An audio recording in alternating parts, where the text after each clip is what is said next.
ku socon ku leh taas haddii ay fiican tahay ku soco ma awoodo ra'iisul wasaaraha aan wasiirkiisa ahayn inaan mushaarka xukuumadda aan wasiirkiisa ka ahay 3,000 ka mid kuu soo diro saaxiibada kalena dib baan ugu celin doonaa xoolahooda adigana waxaan ilaahay kaaga baryayaa inuu xaqa ku tuso garabkaaga galo bismillaahi raxmaani raxiim sida laga warqabo maalmahan waxaan ku maqnaa safar deegaan doorashadayda dowladda Hirshabelle waxaana uga qayb galnay damaashaadka munaasabadda sanad guuradii 5aad ee dowladda Hirshabelle waxaan rabaa maanta marka soo noqoshadayda inaan ka hadlo arrimo maalmahan taagna oo ku saabsan dad ka soo jeeda dowlad goboleedka Koonfur Galbeed oo dhibaato ka soo gaartay deegaanadii ay ka deganayeen Somaliland laascaanood qof waliba damiirkiisa qofna waliba dadnimadiisa ummad waliba sidii ay u fahamto islaamnimadeeda ayay qosaysaa marka laga soo tago dowladda iyo maamulada dalka ka jira waxaa si gaar ah ii taabatay hadalkii ka soo yeeray in adeerkay xildhibaanka aqlabiyadda codka reer Somaliland lagu doorto barqad jaamac batu uma taageeraynin inuu Somaliland yahay laakiin waxaan u taageeray inuu dhiigayga yahay in adeerkay yahay oo aan isku hayb dalad ka wada tirsannahay daladaas waxaan ogahay inuu xaraf diina idheer yahay maadaama uu 114 cadadka quraanka oo xafidsan yahay oo xaafid noqday ani waan aqriyaa markasta quraanka ilmahayga hal gabara ku jirta inta kale waa wiilal 3 jeer ay dhamaysay qof la arko intuu ilaahay geliyo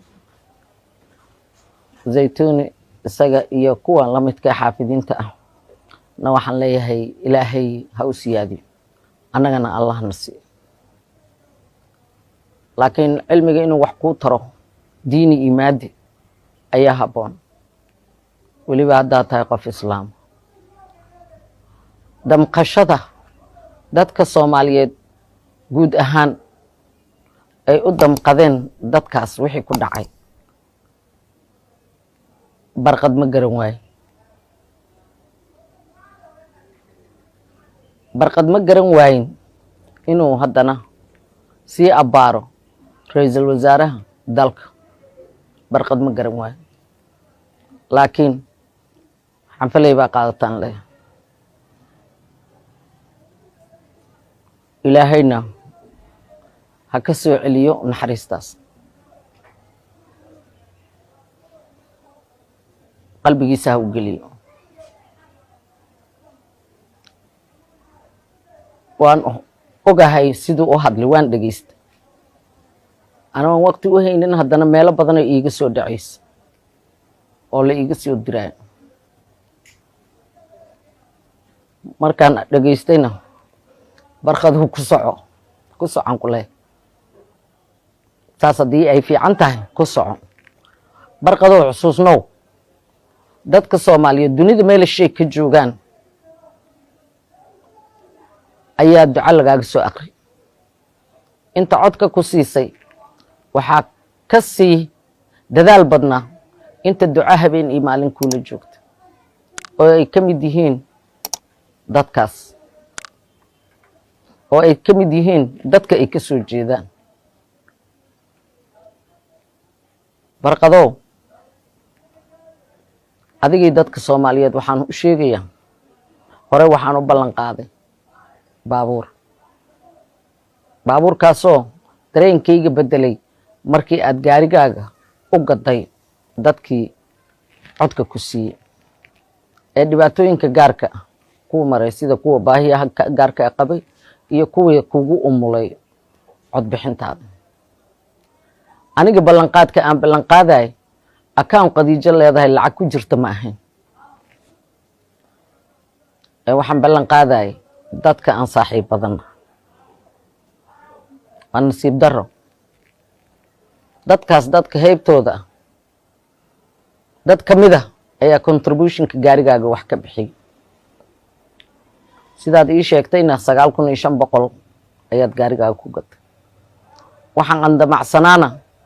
waa inaan $20,000 kuu soo diro. maanta waxaan halkan ku hayaa 15,000 ka mid ah lacagihii aan soo arooriyay oo muddo ii ag taal. waxaan la sugayay inaan ku daro 5,000 oo iyadoo 20,000 aan kuu soo diro. in adeero lacagtan waxaa ka mid ah lacagta aniga aan ku daray oo ah $3,000 ka mid ah waana mushaarkii iyo wasiirnimo aan ku qaadanay. 12,000 6 qof food oo aan saaxiibo iyo ehel nahay iyo tol siyaasadeed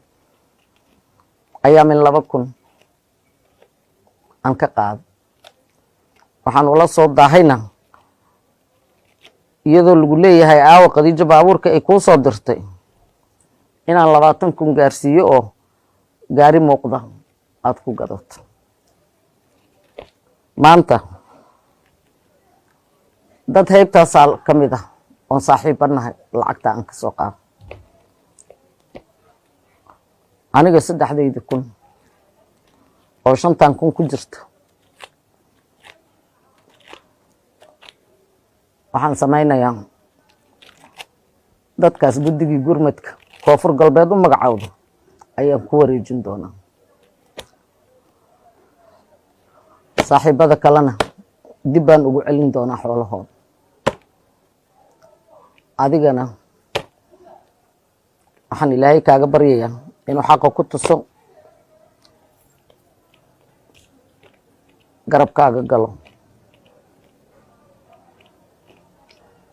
ma awoodo ra'iisul wasaaraha aan wasiirkiisa ahay inaan mushaarka xukuumadda aan wasiirkiisa ka ahay 3,000 ka mid kuu soo diro. ma awoodo saaxiibadii ila damqaday markaan u sheegay oo dad heybtaasi ka mid ay ku jiraan inaan ka soo qaado waxa ay ka wada xanuunsanayaan ayaga iyo Soomaali inteeda kale inaan kuu soo dirana ma awoodo. dadkaas iyo intii kale oo dhibaato qabta waxaan leeyahay ilaahow ummadeena badbaadi. ilaahow gurmad iyo gargaar gacan weyne gacantaada